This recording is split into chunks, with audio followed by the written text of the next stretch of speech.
कर रहे हैं। इस ब्रिज 84 कोस की यात्रा को करने से आपको क्या मिलेगा, ये भी तो जानना जरूरी है।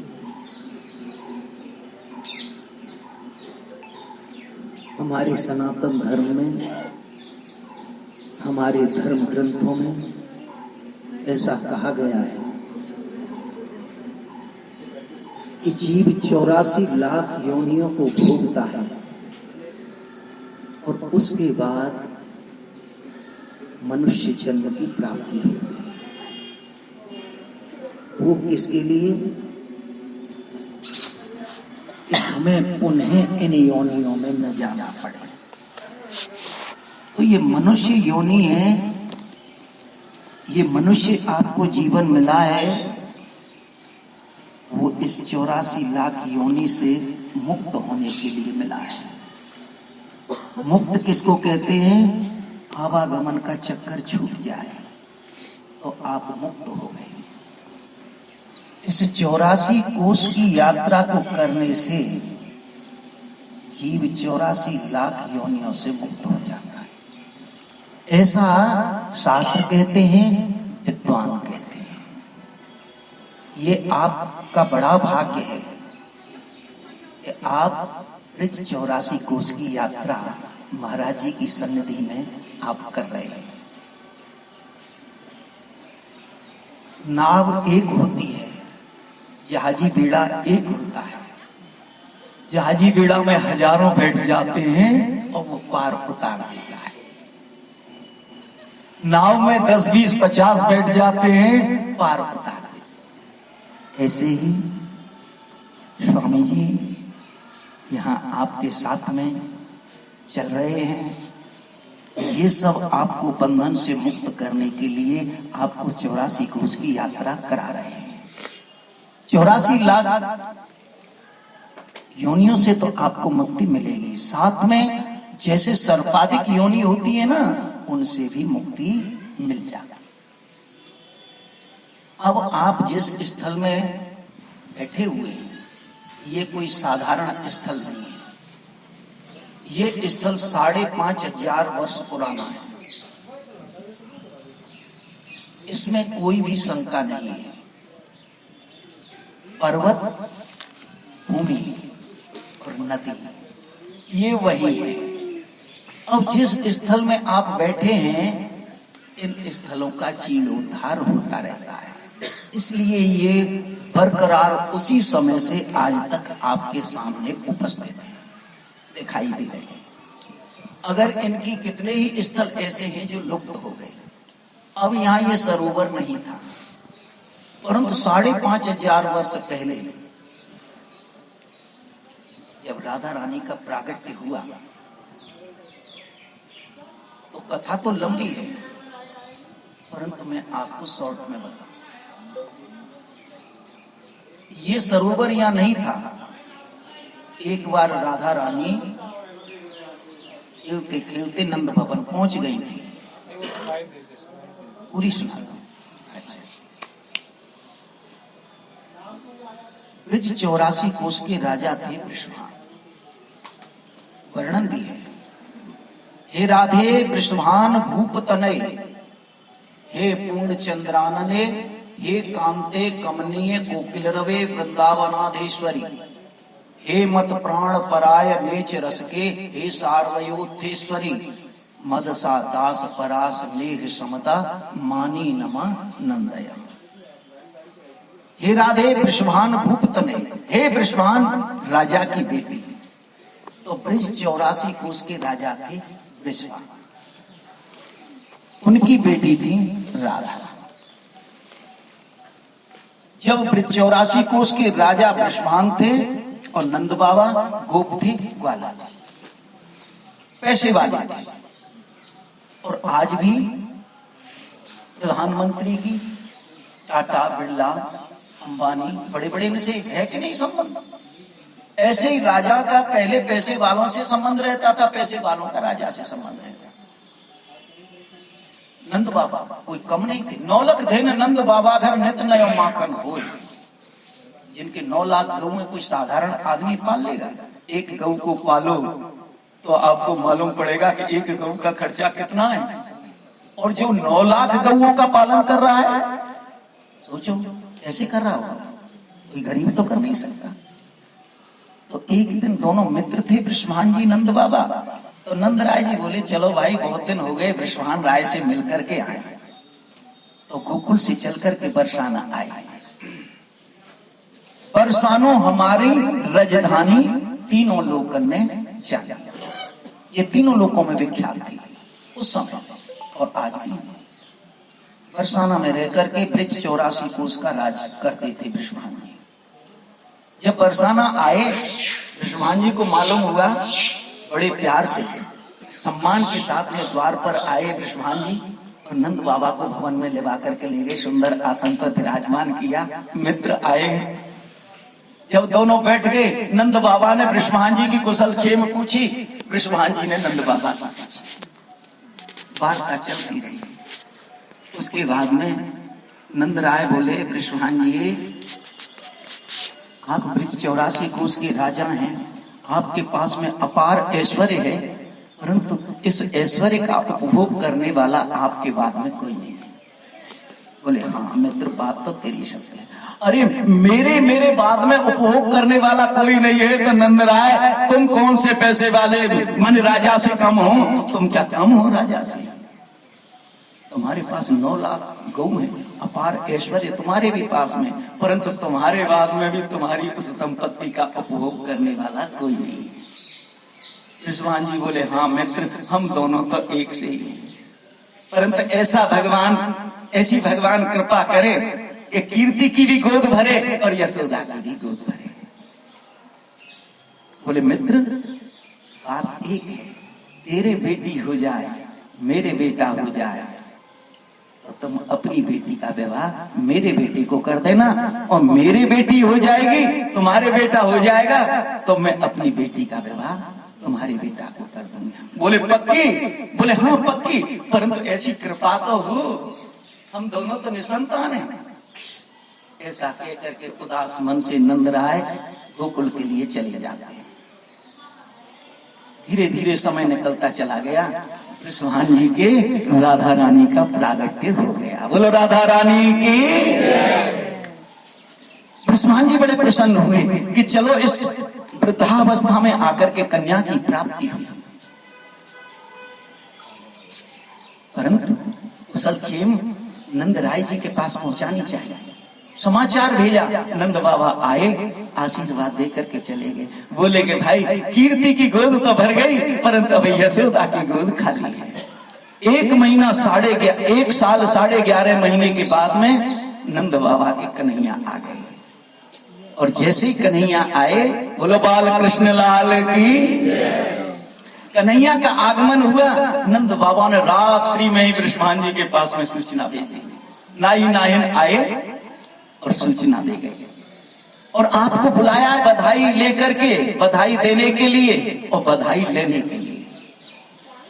बृषभान जी सूर्योदय हुआ, सारे बरसाना वासियों को लेकर के गोकुल पधारे। वहां जाकर के प्रेम से मिले, भुजा पसार करके बधाई दी, बधाई ली। और उसके बाद में अरे नंदलाल, नंद राय, अरे वह लाला के दर्शन तो करा दे। तो पलना में पौड़े हुए कन्हैया के पास में ले गए, ले जाकर के आशीर्वाद किया और बोले नंद राय यह धन धर्म ही सौंपाया, मैंने कोई धर्म पुण्य किया है जो 80 वर्ष की अवस्था में यशोदा को पुत्र की प्राप्ति हुई। 80 वर्ष की आयु में सुत ऐसो जायो है, ब्रिज में है रही जय जयकार, नंद घर लाला जाए। मैंने कोई धर्म पुण्य किया। कीर्ति रानी ने जब लाला के दर्शन किए, सिर पे हाथ घुमाया, बोले यशोदा जी तेरो चिर जीवो गोपाल, तेरे या लाला के काजे भगवान लंबी आयु। और उसी समय बृषभान जी ने रोरी निकाली और तिलक किया, अक्षत छोड़ दी। वो कहावत हमारे आज भी है, नंद बहर घर ढोटा जायो, बरसाने ते पीको आया। जन्म लेते ही उसी समय दूसरे दिन जाकर के तिलक कर दिया। बोले नंदराय ध्यान है, मेरे बेटी है, तेरे बेटा है। बोले हाँ महाराज, ध्यान है, ध्यान है, ध्यान है। सम्मान पक्का? बोले पक्का। ससम्मान आशीर्वाद दे करके, बधाई लेकर के वापस लौट लिए। धीरे धीरे धीरे धीरे कन्हैया भी बड़े होने लगी, राधा रानी भी बड़ी होने लगी, गोपियों के गांव खेलने जाने लगी। तो मैया कीर्ति ने बुलाया, राधे। बोले हाँ माँ। बोले तू गोपियों के गांव खेलने जाने लग गई? बोले हाँ माँ। तो बोले देख, भूलते नंदगांव खेलने में चली जाइयो, और अगर भूल से चली भी जाए तो मैया यशोदा कुछ दे तो लेके मत आइयो। ये नहीं बताई कि तेरी सगाई हो गई, पहले छुपाते थे, आजकल तो पहले ही मालूम हो जाता है, सब कुछ पहले ही मालूम हो जाता है। बोले ठीक है मैया, नहीं जाऊंगी, परंतु बाल रूप है, भूल गई। गोपियों के साथ एक दिन खेलते खेलते नंदगांव पहुंच गए। मैया यशोदा को मालूम हुआ, बोले प्रश्भानंदिनी मेरे घर आई है। अरे मेरे बड़े भाग, अभी ब्याह भी नहीं हुआ, उससे पहले ही मेरी बहू घर आ गई। आई दौड़ करके द्वार पर गोद में उठाया, भवन में ले गई, ले जाकर के सुंदर आसन पर विराजमान किया, सखियों को आसन दिया, सखियां चारों तरफ बैठ गईं, और उसके बाद गाना बजाना शुरू किया। नंदगांव की गोपियों को सबको बुला लिया, खूब नाचना गाना हुआ, और गोपियों को साक्षी करके गोद भर दी। सोना चांदी हीरा जवाहरात रुपया पैसा कपड़ा लत्ता फल फूल मिठाई सब गोद में भर दिया, और हाथों में मेहंदी रचा दी, और ससम्मान विदा कर दिया। जब लौटी हैं तो मार्ग में ध्यान आया कि मेरी माँ ने ये कहा था कि बेटी तू नंदगांव खेलने मत जाइयो, और भूल से चली भी जाए तो मैया यशोदा कुछ दे तो लेके मत आइयो।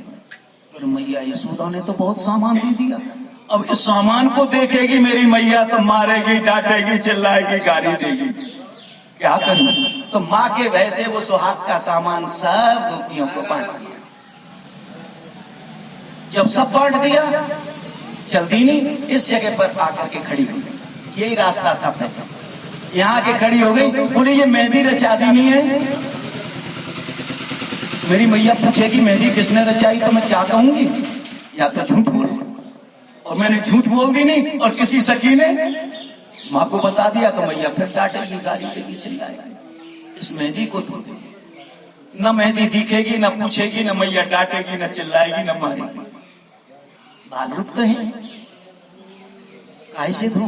न कुआ है, न हैंडपंप है, न बाबड़ी है, कैसे धो? मेरी मैया मारेगी, मेरी मैया डांटेगी, चिल्लाएगी। ऐसे कर रही हैं, हाथों की तरफ देख रही हैं। उसी समय हाथों में से जल की धारा प्रकट हुई, और ये सरोवर बन करके तैयार हो गया। राधा रानी की। और इसी सरोवर में किशोरी जी ने मेहंदी के हाथ धोए। इसकी आज भी मर्यादा है, देख लो, मेहंदी का इनाम है। अभी इसको 100 बार खाली कर दिया, 100 बार खाली किया, व्हाइट पानी भरवाया, 48 घंटे में मेहंदी करना छोड़ दिया। इसने अपनी मर्यादा नहीं छोड़ी। यही इस सरोवर की मर्यादा है। गंगा के समान पवित्र है, जमुना के समान पवित्र है। जैसे गंगा को भगवान ने चरणों से प्रकट किया, यमुना जी को हृदय से प्रकट किया, और इस प्रिया जी ने सरोवर को अपने कर कमलों से प्रकट किया। बोलो राधा रानी की। परंतु कृष्ण जी के भवन में किसी का प्रवेश नहीं था। जहां राधा रानी विराजमान रहती थी वहां किसी का प्रवेश नहीं था। कन्हैया तो छोटे थे, दाढ़ी है ना मूंछ है, और लंबे लंबे केस हैं। तो जब पुरुष का किसी का प्रवेश ही नहीं है तो कन्हैया माने किशोरी जी से कैसे मिला जाए? तो कन्हैया तो जनाना रूप धारण कर लेते थे, क्योंकि दाढ़ी मूंछ नहीं है, पहचाने का कोई कैसे? होठ रचा लिए, मांग भर लेनी, कानों में झुमकी लटका लेनी, हाथों में चूड़ी पहन लेनी, पैरों में पजेब पहन लिए, सोलह श्रृंगार कर लिया। कभी मालिन बन करके, कभी मनिहारिन बन करके, कभी पनिहारिन बन करके, कभी लिलहारिन बन करके आते थे, और भवन में प्रवेश मिल जाता था। सखिया भी वार्ता करती थी, और राधा रानी भी मिल लेती थी। परंतु जब बाबा की दर्शन की इच्छा हुई, जिस स्थान में आप विराजमान हैं, बोले भाई मैं तो पकड़ में आ जाऊंगा। कन्हैया तो पकड़ में नहीं आते थे, क्योंकि दाढ़ी नहीं, मूछ नहीं। मेरे तो दाढ़ी भी है, लंबी लंबी जटाएं है, चंद्रमा है, गंगा जी की धारा, मैं कैसे छुपाऊंगा? पर मुझे दर्शन कैसे हो? ध्यान किया, ध्यान में देखा कि प्रिया जी अपने सरोवर पर नित्य विहार के लिए आती है। मुझे वहां चल करके बैठना चाहिए, वहां बैठूंगा तो मुझे दर्शन हो सकते हैं। फाइनल नहीं, हाँ मैं नहीं हो सकते हैं। तो बाबा यहां आकर के विराजमान हो गए। जब सायंकाल हुआ, किशोरी जी अष्ट सखियों के साथ में आई, कन्हैया मधुमंगल सब हास परिहास करते हुए आ रहे हैं। बाबा ने देखा कि हाँ आ गए, अरे मेरा जीवन धन्य हो गया, मैं कृतकृत्य हो गया, मेरे बड़े अहोभाग्य जब मन मुझे किशोरी जी के दर्शन हो गए। परंतु ये तो सब छोटे छोटे और मैं इतना बड़ा। तो बाबा ने अब बाल रूप धारण किया। जैसे नंद भवन आए हैं लाला के जन्म के टाइम पर दर्शन करने के लिए, देखो री एक बाला योगी द्वार हमारे आया, अंग भभूत बगल मृग छाला, सर्प गले लपटाया। देखो री एक बाला योगी द्वार हमारे आया। ऐसे ही बाल रूप धारण किया। किशोरी जी की नजर पड़ी, बोले अरे ललता, अरे विशाखा, देख एक बालक साधु बैठा, चल सत्संग करेंगे। दौड़ लगाई, जब सन्मुख आई तो क्या देखा कि चंद्रमा और गंगा जी की धारा। अरे ललता, ये बालक साधु नहीं है, ये तो सदा से भगवान शंकर है। जब तक किशोरी जी कुछ कहती, उससे पहले तो बाबा उठे और चरणों में लेट गए। बोलो शंकर भगवान की। प्रिया जी बोली बाबा अब कहीं नहीं जाओगे, अब आप यहीं विराजमान हो जाओ। प्रिया जी ने स्वयं अपने हाथ से बाबा विश्वनाथ की पूजा की और उनकी स्थापना की। अगर कोई ये कहे प्रिया जी ने भगवान शंकर की पूजा की, अरे तो इस बात को कोई आश्चर्य की बात है। कात्यायनी महामाये महायोगे नदीश्वरी नंद गोप सुतम देवी पतिम में कुरुते नमः। हे कात्यायनी, हे महामाये, ब्रज की अधीश्वरी देवी, हे भद्रकाली, भगवान श्री कृष्ण हमें पति रूप में प्राप्त हो जाए, ऐसी हमारे ऊपर कृपा करो। तो वो भद्रकाली कात्यायनी महामाये कौन है? वही जगदम्बे मां पार्वती है। उन्हीं की पूजा जानकी जी ने की, भगवान राम पति रूप में प्राप्त हुए। आशीर्वाद दिया मां जगदम्बे ने, सुन सी सत्य असीस हमारी, पूजी है मन कामना तिहारी। आशीर्वाद दिया रामचरितमानस में। और रुक्मणी जी का हरण कहां से हुआ? शंकर जी के मंदिर से ही हुआ ना, गौरी पूजन के लिए गई थी, वहीं से भगवान ने हरण किया। ऐसे ही राधा रानी ने भी भगवान शंकर की पूजा, ये वही स्थल है। बोलो राधा रानी की। प्रणाम करो महाराज जी।